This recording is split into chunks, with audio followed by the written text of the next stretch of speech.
Thank you. So our first speaker, I'd like to introduce Dr. Leslie Walker. Dr. Leslie Walker was recently named chair of the Department of Pediatrics and pediatrician in chief at Penn State Health Milton S. Hershey Medical Center and medical director of Penn State Children's Hospital. She was previously professor and vice chair of faculty affairs in the Department of Pediatrics and chief of the Division of Adolescent Medicine at the University of Washington and Seattle Children's Hospital. Her research has been focused on adolescent risk behaviors, including adolescent and young adult substance abuse, and she has co-directed Seattle Children's Adolescent Substance Abuse Program and was recently appointed to the American Academy of Pediatrics National Committee on Substance Abuse. So welcome, Dr. Leslie Walker.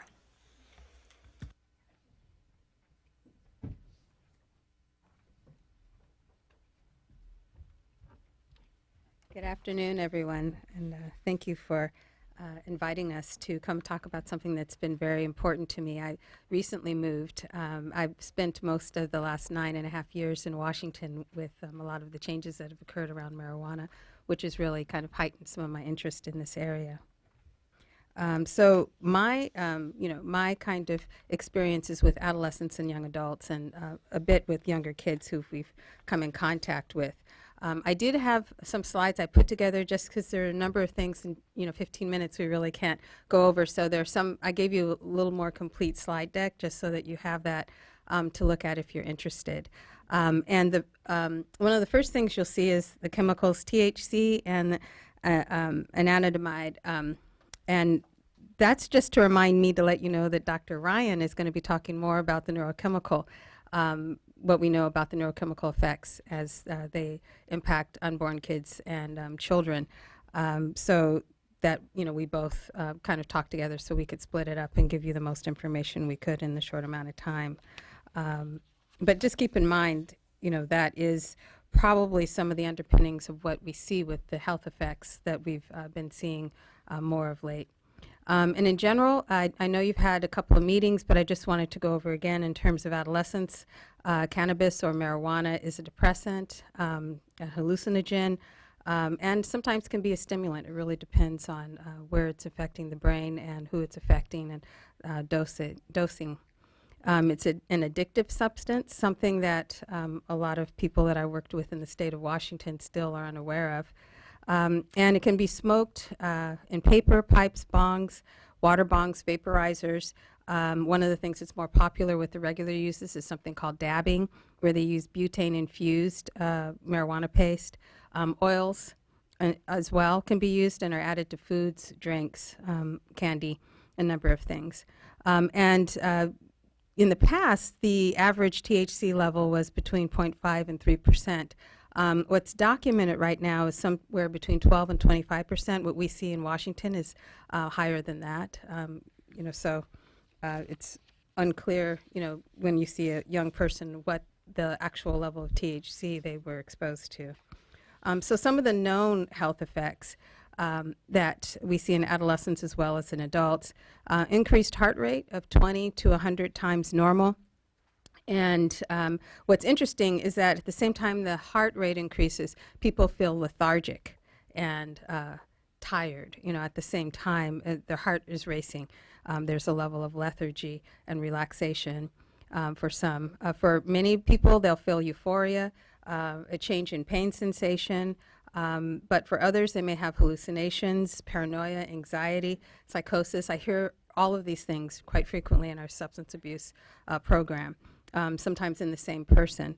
Thought and time distortion, slowed reaction to stimuli, and a distorted sensory perception, all of which, again, we see play out in Washington with automobile accidents, and excessive vomiting. That's something that all of the doctors, whether they were attuned to marijuana effects or not, began to see in the hospital. We have a number of admissions for excessive vomiting. And in the beginning, it took quite a few days for people to understand what it was. Now people routinely check marijuana when we have an admission for excessive vomiting. Regular adolescent use, one of the biggest concerns is the dependence. It's 1 in 10 in adults, but in kids, it's more like 1 in 6 who use regularly. And when I say regularly, that means at least once a month. And there's craving and tolerance, which leads to increased usage over time, and definitely withdrawal symptoms. But they're the kind of withdrawal symptoms that people don't necessarily relate to the marijuana, at least the adolescents, where you irritable, sleeping difficulties, having craving, anxiety attacks, some of the things that they think marijuana may be helping kind of get exacerbated when they don't use it as soon as they need to. Chronic bronchitis, impaired respiratory function in kids who smoke and are regular smokers. Some of the more concerning things are seeing the young people with psychotic symptoms, disorders, and psychotic disorders needing hospitalization in the psychiatric ward, as well as those with a history. We know that there's definitely strong connections between schizophrenia. It's hard to know, the research is showing that there's a definite connection, whether or not that is in people who were going to have schizophrenia or people who are developing it because they used marijuana. That's not, the research is still really trying to evaluate that, but there is and has been a number of studies that have connected schizophrenia with marijuana use. And then the other health-related things are kids who use marijuana. 70% are more likely to also use alcohol at the same time. So they have even 50 to 90% more car accidents. And the kids who use marijuana also use more e-cigs, cigarettes, and other drugs than kids who don't use. Long-term effects, there's been studies which I'm sure you've heard about with the IQ, where there was likely permanent cognitive impairment and loss of IQ points in adolescents. One of the things people didn't talk as much about is that when the study looked at people longitudinally, there were people that used marijuana very regularly, and they saw a loss of about somewhere 5 to 7 IQ points. The people who never used actually had an increase of about 3 IQ points during their adolescence that these kids also didn't get. So the difference in IQ is actually much greater than what was really talked about a lot in the media, because they lost those extra 3 points that other kids got that didn't use. They have poor psychosocial development, really an arrestment of their adolescent development and maturity. Impaired educational attainment in kids who are regular users, and marijuana is associated with high school dropout. And the other part that is concerning is their poor treatment outcomes if you compare them to adult users when they do go to treatment. And one of the things I have in this in the packet that I'm not going to talk a lot about, but just you have it there, is when the study looked at the IQ change, they really controlled for a lot of different other problems, tobacco dependence, alcohol dependence, schizophrenia. If they had used marijuana for 3 years during their adolescence, they had much more difficulty from their neuropsychological decline. Then what really that showed is that the earlier you use it and the longer you use it, the more there were effects that were noted in the research. And then I also had a slide there that kind of talks about the schizoaffective disorder and how one of the studies looked at this saw people who used 50 times or more were marijuana smoked or used 50 times or more were much more likely to have a diagnosis of schizophrenia than people who had never used. So you can look at that later. Now, some of the other things that we really noticed in terms of current trends was working with poison control. And in Seattle, I worked very closely with poison control in our prevention coalition. And what's interesting is the law was passed in 2012 for legalization, but you didn't see a huge increase in the number of people that were calling the Poison Control Center till 2014-15, and that's because that's when, right before the recreational stores opened, we had an explosion of medicinal marijuana dispensaries. There were about 350 in the city of Seattle alone. And so the amount of marijuana, dispensary level marijuana that was available increased which means that people really got a hold of edibles and oils that were extremely strong, and so they would take them. They would have, especially like with the edibles, when it takes 30 minutes or so for it to affect them. So if you're a teenager, you eat something, you want it to affect immediately. So you have a fourth of a cookie, and it doesn't work well. You eat the whole cookie, and then in an hour you're in the ER. Somebody's calling, because of usually a psychotic kind of feeling. And so we see much more of that. And it's not just adolescents. The adult call rates went up as well.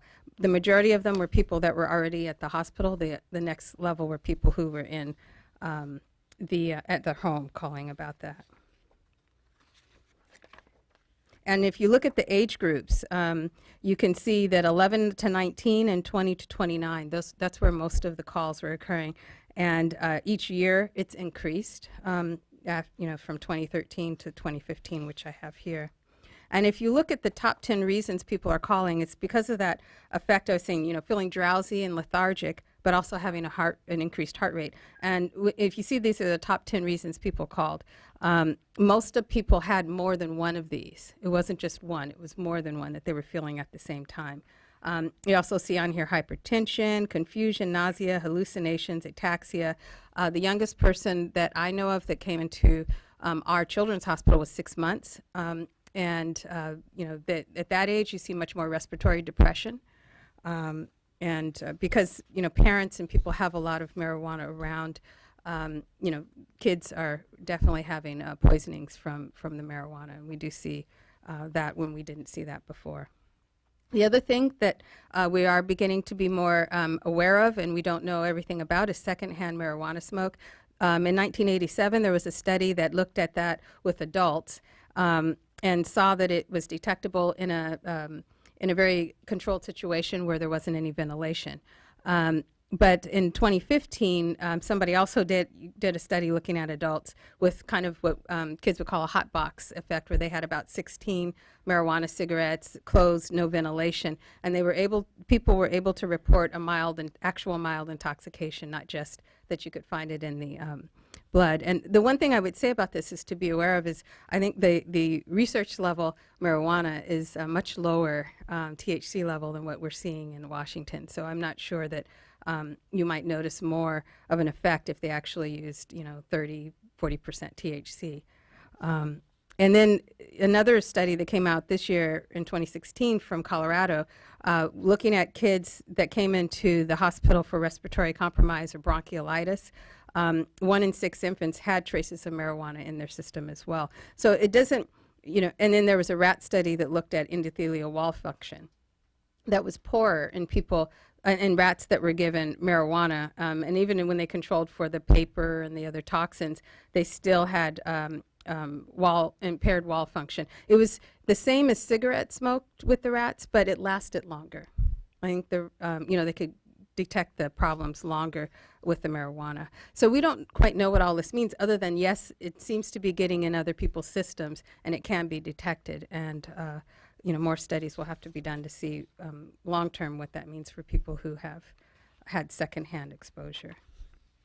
The other thing I just wanted to bring up was in terms of health, again, kids being in school is much more correlated with having a healthy lifestyle. And over the last, since 2013, and I don't have the 2015 studies results here, but it increased beyond 330. There have been a lot of infractions for marijuana in the schools, and 98% of them were for marijuana. And that's increased dramatically with paraphernalia, with different kids smoking in class or using vaping has gotten very popular. So the current challenges that I think need to be addressed are, one, better document the effects on infants and children, adolescents, and those under 25 versus adults. I think the brains are developing. There's a lot going on. We need to really understand what's happening there. And measurement techniques, I routinely had kids that were unmeasurable, greater than 500 nanograms per ml. So what does that mean? Is 1,000 worse than 500, than 200? We don't know that, but these kids are coming in with much higher levels than what our typical measurement are able to calibrate. And again, just what is happening at higher concentrations. And is edible ingestion different from smoke? Is there a difference? I know anecdotally, kids tell you that I feel high of the, below the neck when I'm doing an edible versus when I'm smoking. I also feel it in my head. That's how they will describe it. So I don't know, is there a difference in how it's being metabolized and what the results are of edible versus smoking?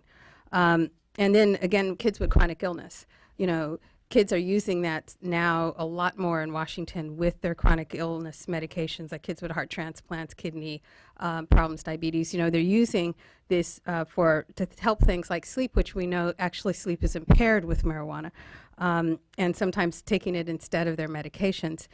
So what's happening with that? How are we addressing that with kids with chronic illness? And the other thing is increased use in other populations. One of the areas that I have been very concerned about and began to talk about it a bit in Washington is that African American males have dramatically increased their marijuana use. No other drug, they've always been lower than the general population. And in the last 6 years, nationally, they've gone up. But we haven't been talking about that. What is happening there? No other drugs have gone up in that community, but marijuana has. And what does that mean when we know already the effects of marijuana in that community? So, one of the questions we had was what the committee's report could do. And again, I think a clear distinction between maternal, child, adolescent, and young adult and older adult effects. I think that needs to be clear. Not comparing it to other drugs. It has its own issues rather than saying less than, better than alcohol. And addressing the need for much more research on the effects, especially of industry-level drugs, and addressing populations who are seeing changes and that really aren't being noted as much as they should be.